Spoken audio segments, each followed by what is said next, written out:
Ayan, good morning po sa bawat isa. Start po natin yung Sunday Bites natin habang naghihintay pa po tayo ng mga kapatids. Kapatids talaga. Kapatiran po na idadako pa ng Panginoon. Ayan, so let's pray po muna. Yes, Lord, hallelujah.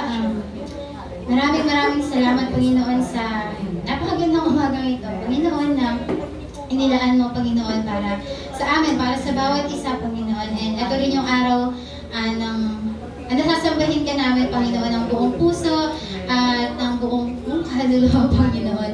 And right now, Panginoon, sa word namin, Panginoon, na isi-share mo, Panginoon, ikaw ang manguna, Panginoon, Lord, itago mo ko sa iyong likuran, Panginoon, at yun, ikaw ang makita, Panginoon, sa mga salita, Panginoon, sa mga salita mo, Panginoon. Maraming salamat sa buhay ng bawat isa, Panginoon, na andito, Panginoon, para makinig, Panginoon, ng iyong salita, and give us wisdom, Panginoon, knowledge, Panginoon, para sa word na to. Maraming salamat po. In Jesus we pray.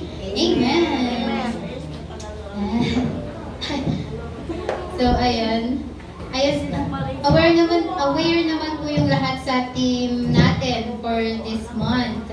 Ayan po, malaki. Ay, napakalaking focus in God's strength. Amen po ba?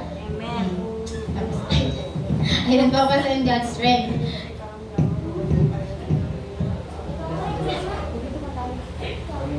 Ayan, focus in God's strength yung team natin. So, ayan, ako po yung Sunday Bites ngayon.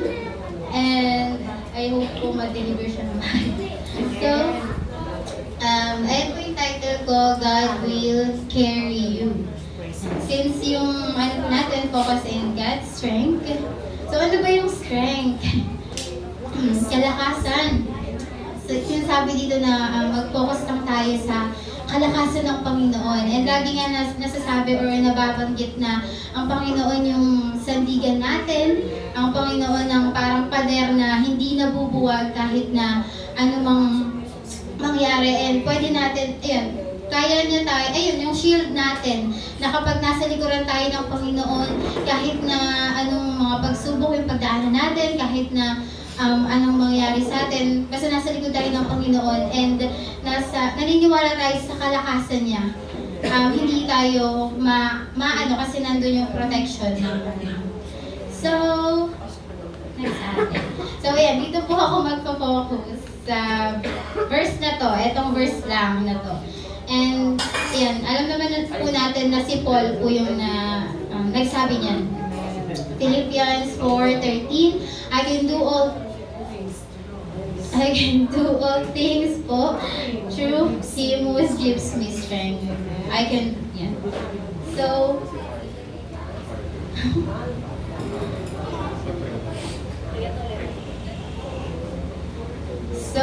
So sabi dito, magagawa natin lahat ng ano bang bagay na gagawin natin sa pamamagitan ni Jesus na nagbibigay sa atin ng kalakasan. And mismo si Jesus ay yan, kalakasan.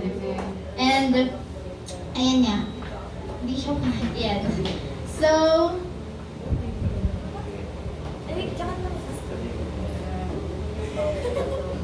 ayan, so si Paul po, ay binasa ko po yung Acts 18 and naghanap po ako dun ng mga ayan, si Paul naman po, diba, nagsishare siya ng Word of God and nagpupunta siya sa mga church para magbahagi ng salita ng Panginoon, para magturo ganun. And yung journey niya na yun, naging madali po ba? Diba, hindi po. Kahit naman po ngayon na tayong mga Christians na ayun, may mga nahihirapan mag-share ganyan. Tapos, kapag nag-share tayo, hindi naman agad-agad maniniwala yung mga tao sa mga sasabihin natin. And, ayun nga po. So, meron po ako dito nilista ng mga ayun, si Paul, sabihin ko lang po, si Paul po dun sa Acts 18, sa binasa ko, dun po ako kumuha ng mga naranasan niya. Yun, kagaya po natin, tawa lang din si Paul na nagtatrabaho siya, gano'n, nagtatrabaho siya. Tapos, kapag nagpupunta siya sa mga simbahan na inaano niya, hindi lahat naniniwala, inuusig pa siya. Like, marami pang sinasabi sa kanya, gano'n. So, Ayan, where did he learn it from? Experience in ministry and his encounters. Pabalik nga po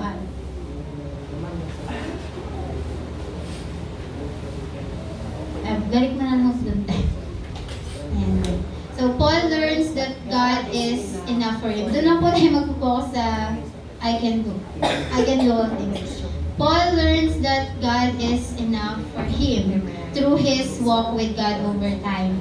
He learns to rely on God, one circumstance at the time, one hardship at a time, one difficulty at a time. So doon po tayo sa, Paul learns that God is enough for him through his walk with God over time. So, si Paul po hindi siya, meron pong verse na hindi siya tumitingin sa, hindi siya tumitingin sa sinasabi ng mga tao. Kundi, doon siya nagpo-focus kay God, doon siya nagpo-focus kay God na nagbibigay sa kanya ng kalakasan para gawin yung mga bagay na ginagawa niya. And, ayun nga po, yun. And, yun, enough for him. Lagi niya rin iniisip na, sa ginagawa niya na yun, yung Panginoon lang yung nasa puso niya and nasa isip niya. So, he learns to rely on God. Kay Lord lang din siya nagre-rely. So, ayun nga, tayo minsan na mga tao kapag may mga problema tayo, di ba? Minsan hindi naman natin naiisip agad na lapitan si Lord. Ang nilalapitan muna natin, mga kaibigan, mga pamilya, pero wala naman pong masama doon na kung saan tayo nakakakuha ng lakas kapag kailangan natin maglabas ng sama ng loob. Pero, ayun, ang pinaka dapat po nating lapitan or hingan ng kalakasan is ang Panginoon po. And, ayan po. So, one circumstance at the time, one hardship at a time, one difficulty at a time. So, ayan. So, ito po. Doon po sa verse na I can do, kaya po niya ito nasabi. Paul did not see himself as a victim of his circumstances. He did not pity himself for the times when he was experiencing that. So, ayan. So, hindi niya iniisip na, Paul did not see himself as a victim of his circumstances. Kasi, ayun nga, nasa isip niya din kung sino si Lord? Sino yung nagbibigay ng kalakasan sa Kanya? And pero hindi naman po natin maaalis na mag-isip ng mga kung ano-anong bagay, di ba? Kapag may nararanasan tayong mga nararanasan natin. Marami pumapasok sa isip natin. Yung uso po ngayon, mga what ifs, ganyan, ng mga kabataan. Mga what ifs, as kung ano-ano na pong sa isip. And tayo po, diba, or kami na mga kabataan, parang gusto na ngayon yung mga, kapag may problema ka lang, depressed ka na. Ako din po. Isa din po ako doon. Na kapag may nararanasan, ganyan, nararamdaman, ay, depressed na ako, ganyan. So, focus on so, yun na po, kaya saan ba tayo dapat mag-focus? Sa problema po ba? And, ayun, sa problema po ba o kay Jesus? Siyempre kay Jesus or kay God na nagbibigay sa atin. Paulit-ulit ng strength. Kasi yun po yung kailangan natin sa lahat ng mga gagawin natin, sa lahat ng mga sa lahat ng mga ginagawa natin. Kasi iba-iba naman po tayo. Pagbata, estudyante, kapag elder. Kapag elders po, yan, mga mama na, mga papa na, ganyan. So, kanya-kanya tayo ng mga ginagawa sa buhay and kanya-kanya din tayo ng mga nararanasan. Pero isa lang yung dapat natin pagkuhanan ng kalakasan. And yan si Jesus. Paano? Ayan. He sees himself as an overcomer, amen, because of the strength that God gives. So, ayan, nakikita ni Paul yung sarili niya na overcomer na kaya niya nang i-overcome lahat. So, pero hindi naman po ibig sabihin dito na hindi na siya nanghihina, ganyan. Kasi, nakafocus lang po talaga siya sa strength ng Panginoon. Kaya, ang nakatatak na sa, puso niya or sa isip niya na, I am an overcomer. Kaya kong gawin lahat sa tulong ng Panginoon. And yun, tayo po, yun, kailangan din natin yan. Kailangan din natin sabihin sa sarili natin yan. Hindi puro negative yung pumapasok sa isip natin, hindi puro kapag may problema ka, iiyak ka na lang, ganyan. Pero yan, hindi naman po masama mag-release ng problema sa pamamagitan ng pag-iyak. Pero, ayun nga po, kailangan natin itanim din sa isip natin na I am an overcomer. Kasi kasama ko ang Panginoon at ang Panginoon ang nagbibigay sa akin ng lakas para ma-overcome ko lahat ng mga pinagdadaanan ko sa buhay, para ma-overcome ko lahat ng mga bagay na nahihirapan ako. So, ayun po. Ayan, ako po kasi minsan, ayun, kapag may nararanasan ganyan, parang maano na ako agad, parang panghihinaan na ng loob, ganyan. Kasi, ayun, sinasabi nila as tao, tao ka lang, parang nasasaktan ka, ganyan. Pero yun nga, hindi naman din maganda po kasi yung lagi ka ng lugmok. And lagi ka na lang malungkot, lagi mo na lang, parang hindi ka na gumagawa ng way para makaalis ka doon sa kung nasan ka, kung saan ka nalulugmok ganyan or ano yung mga problema mo. So ano po natin na we are an overcomers. Tayong lahat po na nandito. Kagaya po ni Paul. And pangatlo. And he has learned to trust God. Is in every circumstances. He says he has learned to be content, happy with the lot he is in. So, ayun po. Yan. He learned to trust God. Sa mga pinagdaanan niya po na mga pagsubok, ay nagsashare nga po siya ng ganyan, hindi naman nga po yun madali.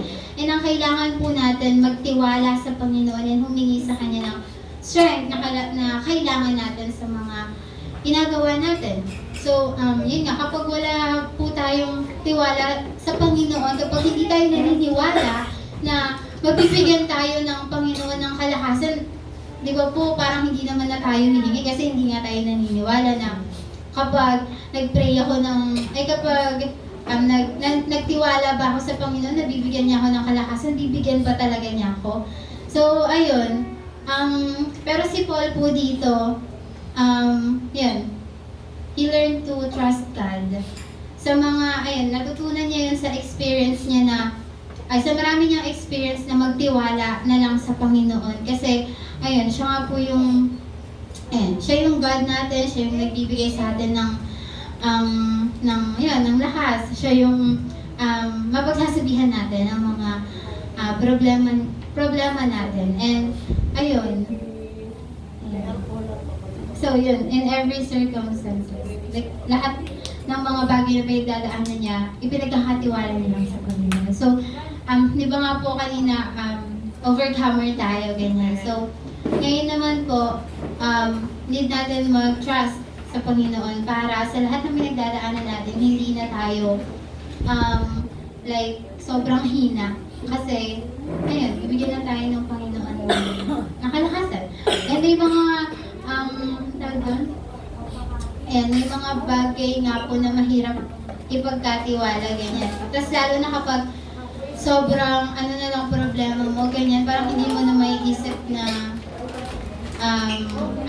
yan ang tulong yung Panginoon minsan. Yan nga, sabi ko kanina, kapag may problema tayo, hindi naman natin nalalapitan agad yung Panginoon. Like, hindi siya yung nauuna nating isipin. Like, ibang tao pa, ganyan. Bago tayo lumapit sa Panginoon. And, conclusion na po tayo. At lipat nga.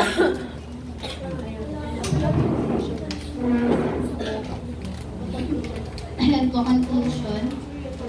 People usually see themselves as powerless, victims of the situation. Our attitude is, I can't. I cannot take it or I cannot make it. Totoo po yan, di ba? Minsan nakikita natin yung sarili nga natin na powerless. Like, mahina tayo, wala tayong magagawa sa lahat ng mga bagay na, nangyayari sa atin, wala tayong magagawa. Victims of the situation. And iniisip natin na, tayo yung victim, ganyan, na bakit nangyayari ito sa atin? Bakit tayo pa yung nakakaranas ng ganito? So marami tayong ganun na bakit. Marami tayong tanong na bakit tayo pa ganyan-ganyan.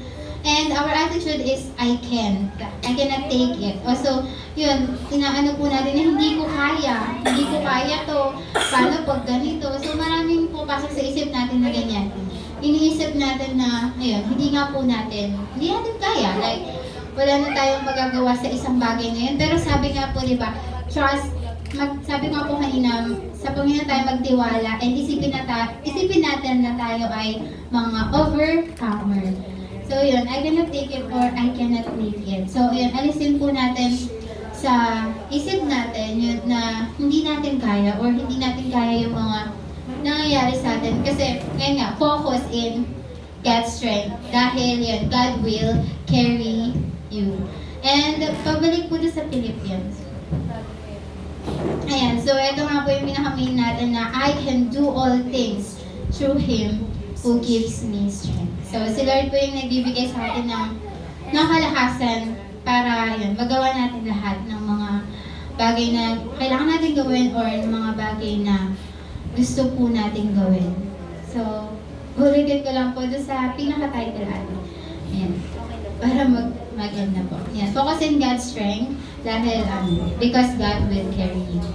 So, yun lang po yung sa natin. Let's pray po. Yes, Lord. Hallelujah, Panginoon. Maraming salamat, Panginoon. Sa umagang ito, Panginoon, maraming salamat sa salita mo, Panginoon, sa paalala mo sa amin, Panginoon, na ay nag-focus lang kami, Panginoon, sa kalakasan mo, Panginoon, dahil Ikaw mismo, Panginoon, Ikaw ang aming lakas, Panginoon, Lord. Sa iyo kami kumukuha ng mga kalakasan, Panginoon, na kakailanganin namin, Panginoon, sa araw-araw, Panginoon. And wala na po kaming ibang pagkukuhanan nun maliban sa iyo, Panginoon. Maraming salamat, Panginoon, dahil mas tinuturuan mo po kami, Panginoon, na mag-focus sa iyo, mag-trust sa iyo, Panginoon, dahil Lord, Ikaw yung makakatulong sa amin. Lord, Ikaw lang yung may kayang gawin, Panginoon, or may kayang sagutin, Panginoon, kung ano man yung mga tanong namin, Panginoon. And turuan mo kami, Panginoon, na hindi nasabihin sa mga sarili namin na hindi namin kaya, hindi namin magagawa. Dahil nandyan ka, Panginoon, para tulungan kami, Panginoon. Lord, aakayin mo kami, Panginoon, sasamahan mo kami maglakad, Panginoon, sa mga journey namin, Panginoon. Maraming salamat, Panginoon, dahil Ikaw, Panginoon, ang nangunguna sa buhay namin, Panginoon, and hinahayaan ka namin at hahayaan ka namin gawin yon, Panginoon, hahayaan ka namin gawin yan, Panginoon, dahil Ikaw ang aming Diyos, Panginoon, Ikaw ang aming Hari, Panginoon. Maraming salamat po muli sa word mo, Panginoon, and we believe, Panginoon, or I believe, Panginoon, na meron kaming natutunan, and meron po talaga kaming natutunan, Panginoon, ngayong umagang to, Panginoon, na madadala namin, Panginoon, kahit nasan kami, Panginoon, dahil yun, nakatatak na po yun sa mga puso namin, Panginoon, na dapat ka namin pagkatiwalaan, Panginoon, at Ikaw lang, Panginoon, yung source ng strength namin, Panginoon, dahil kung wala ka, Panginoon, Lord, wala kaming kayang gawin, Panginoon, at wala kami kung wala ka din, Panginoon. Maraming salamat po, Panginoon, and hinihingi po namin, Panginoon, ng gabay, Panginoon, yung guide po sa amin ngayong umaga, Panginoon, sa gawain namin, Lord. Ikaw ang mangunguna, Panginoon, pangalan mo ang maitataas, Panginoon. Ikaw ang mapapapurihan, Panginoon. Ikaw ang makikita, Panginoon, ng lahat ng tao, Panginoon, na pupunta sa iyong bahay, sambahan, Panginoon. Dahil yun, Ikaw yung pinunta namin dito, wala nang iba, Panginoon, Lord, Ikaw lang. Maraming salamat, Panginoon, sa mga tatayo dito, Panginoon. Ikaw ang mauna sa kanila, Panginoon. Ikaw ang magtuturo sa kanila ng mga dapat nilang gawin. And yung word na tatanggapin namin mamaya, Panginoon, Lord, give us wisdom and knowledge, Panginoon, para ma-absorb namin, Panginoon, ng maayos, Panginoon, kung ano man yung nais mong sabihin sa amin sa umagang ito, Panginoon. Maraming salamat po. Ito ang aming samod dalangin sa pangalan ng Jesus. Amen.